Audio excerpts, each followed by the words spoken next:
Hello friends, how are you all. Welcome to my YouTube channel stock market news में।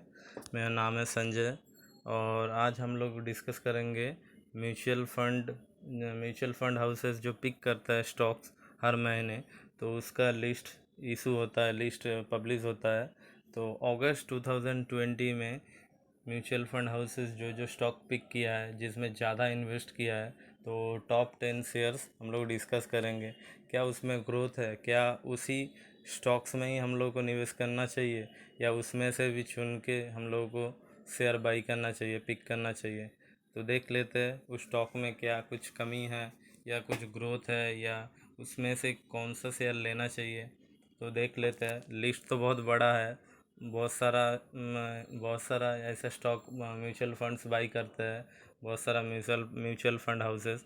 तो उसमें से top 10-15 stocks हम लोग डिस्कस करते हैं। तो वीडियो अगर अच्छा लगता है फ्रेंड्स तो लाइक कीजिए, कमेंट कीजिए और चैनल को सब्सक्राइब कीजिए। सो फ्रेंड्स, जैसे म्यूचुअल फंड्स बहुत सारा स्टॉक को जैसे प्रॉफिट बुकिंग हो जाता है तो थोड़ा ऑफलोड भी करता है।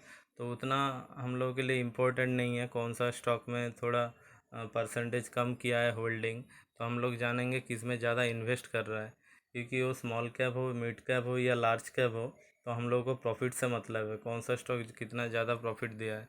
तो हम लोग अभी देख लेंगे कि कौन सा स्टॉक्स अगस्त 2020 में म्यूचुअल फंड हाउसेस ने पिक किया है।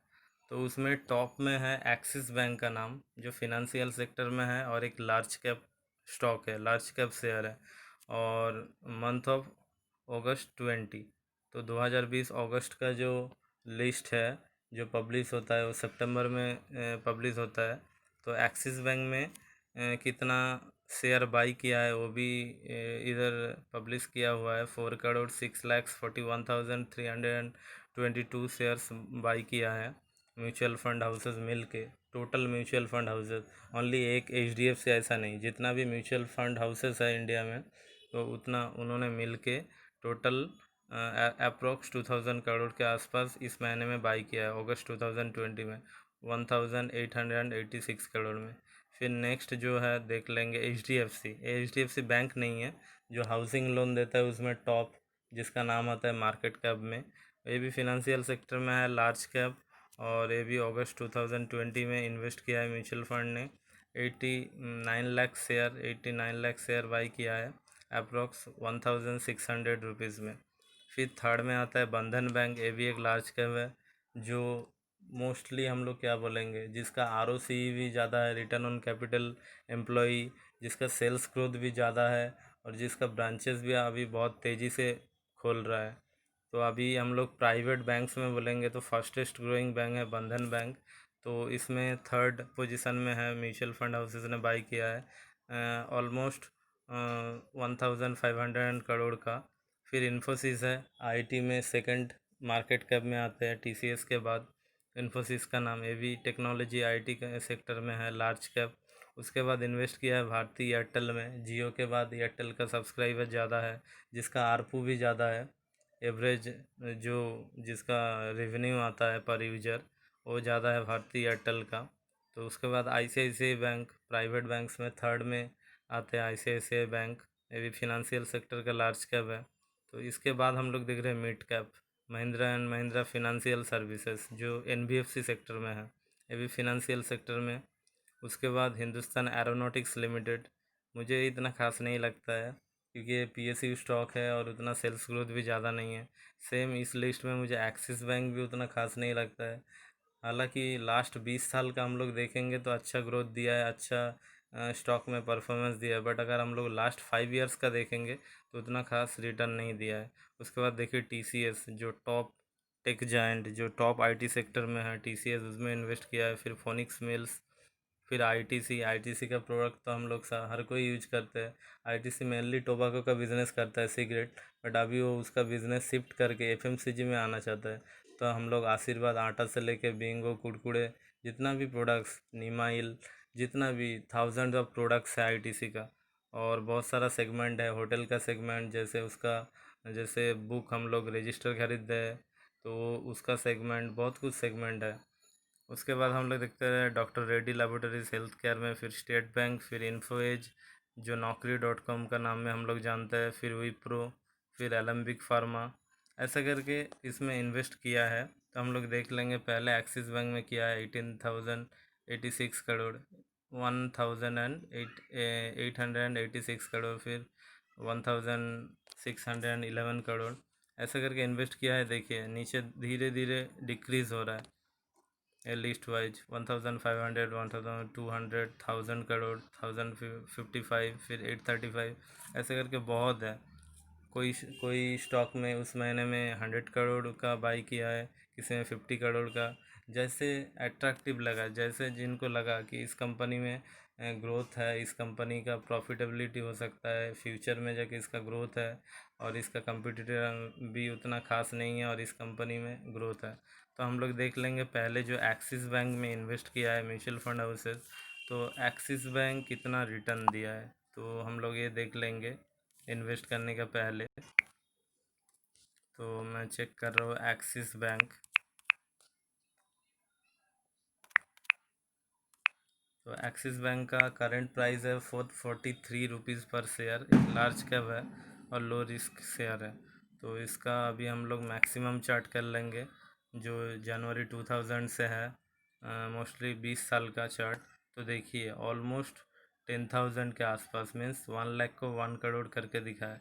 बट अगर आप देखेंगे, ये देखना तो चाहिए, इसके बाद भी शॉर्ट ड्यूरेशन का भी हम लोग को देखना चाहिए। जैसे अभी अगर हम लोग 5 साल का चार्ट देखेंगे, देखिए 5 ईयर्स, तो देखिए -13, -14%। मीन्स अगर आप 5 साल पहले 1 लाख इन्वेस्ट करते, तो आपको ऑलमोस्ट अगर 10% भी लॉस होता, तो 1 लाख का भी आपका वैल्यू होता 90,000। तो अगर आपको कोई प्राइवेट बैंक में दाव खेलना है, अगर आपको लगता है ये अच्छा कर सकता है, तो HDFC बैंक है, कोटक बैंक है, और अगर PSU लेना है तो स्टेट बैंक है। वो भी उतना खास ये दिया नहीं है रिटर्न, और जिसका NPA, नेट NPA भी बहुत ज़्यादा है, और ग्रॉस NPA भी बहुत ज़्यादा है।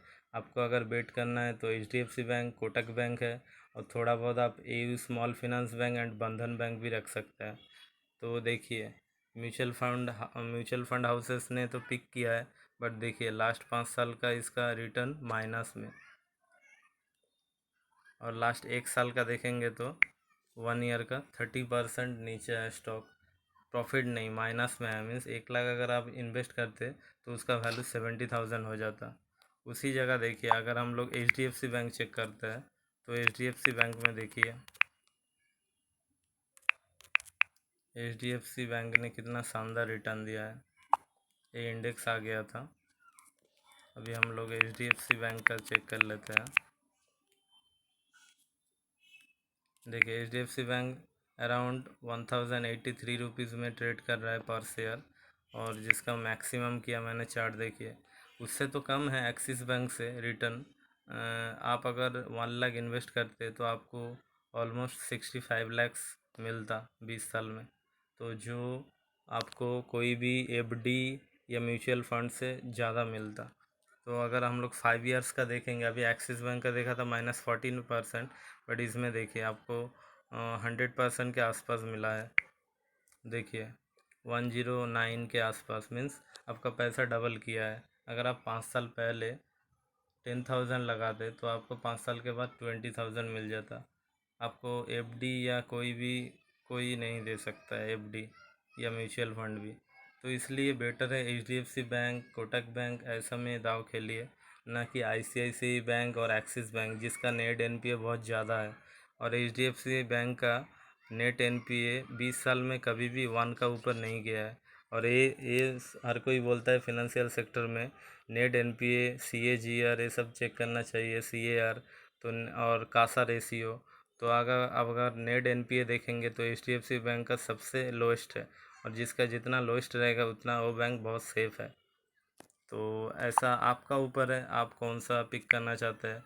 HDFC जो हाउसिंग लोन देता है उसका भी उतना खास रिटर्न नहीं है, बट ये उसका सेक्टर में टॉप लीडर है, तो उसमें आप इन्वेस्ट कर सकते हैं। बंधन बैंक, इन्फोसिस, भारती एयरटेल, इसमें भी इन्वेस्ट कर सकते हैं। बट वोडाफोन आइडिया में उतना खास नहीं, वोडाफोन आइडिया में इन्वेस्ट करना, उसका बहुत सारा बोरोइंग्स है, और जो एजीआर का ड्यूज़ है वो भी बहुत ज़्यादा है। एजीआर ड्यूज़ जिधर वोडाफोन आइडिया का 50,000 करोड़ है, उधर 20 to 25,000 करोड़ भारती एयरटेल का है। तो यही आप लोगों को डिस्कस करना था कि आप ज़्यादा मैक्सिमम ग्रोथ देख के ना कीजिए, कोई भी चार्ट खोल के हर होराइज़न का देखिए चार्ट, जैसे 20 साल, 5 साल, 10 साल, और किसका कितना ग्रोथ है वो देख के इन्वेस्ट कीजिए। तो देख लीजिए आप लोगों ने कौन सा स्टॉक चुने हैं, म्यूचुअल फंड हाउसेस, उन लोगों को कौन सा अट्रैक्ट करता है, कौन सा स्टॉक। तो इसमें से मुझे भी बहुत सारा अच्छा लगता है, बट उसमें मेरा लिस्ट में एक्सिस बैंक तो नहीं रहेगा, और बाकी का फिर भी सही है। तो ये वीडियो अगर आप लोगों को अच्छा लगता है तो लाइक कीजिए और चैनल को सब्सक्राइब कीजिए। आज के लिए जय हिंद।